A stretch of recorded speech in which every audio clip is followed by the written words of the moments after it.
Hi అండి, welcome to Bhagyamma foods. ఈరోజు మనం ఎంతో రుచికరమైన ఎగ్ మసాలా కర్రీ ఏ విధంగా చేయాలో చూపిస్తానండి. చాలా చాలా టేస్టీగా ఉంటుంది, కంపల్సరీ ట్రై చేయండి.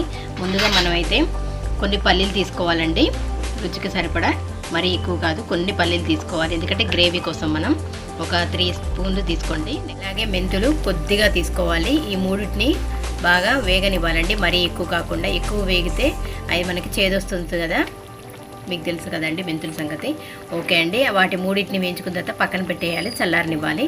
నెక్స్ట్ మనం ఇంకో గిన్నెలో నూనె పోసుకొని దాంట్లో ఉల్లిపాయ ముక్కలు ఒక 2 ఉల్లిగడ్డలు తీసుకొని సన్నగా కోసేసుకొని వాటిని కూడా వేగనివ్వాలండి. దాంట్లోనే ఒక బాగా పండిన టమాటాను కూడా ముక్కలుగా కోసి వేగనివ్వాలి. అది వేగిపోయిన తర్వాత పక్కన పెట్టేసుకొని చల్లారనివ్వాలండి.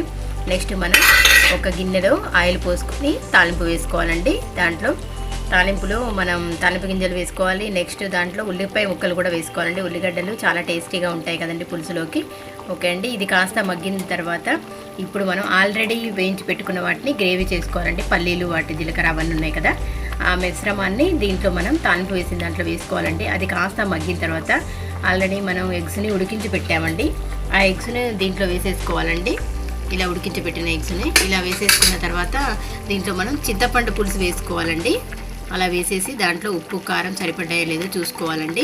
నెక్స్ట్ ఫైనల్గా అది మగ్గిపోయిన తర్వాత దాంట్లో మనం లాస్ట్లో మసాలా వేసుకోవాలండి. గార్నిష్ కోసం కొత్తిమీర కూడా వేసుకోవచ్చు. అంతే అండి, ఎంతో రుచికరమైన వేడి వేడి ఎగ్ మసాలా కర్రీ రెడీ అయిపోతుంది. చాలా చాలా టేస్టీగా ఉంటుందండి. మనకి చేపల పులుసు లాగానే టేస్ట్ వస్తుంది.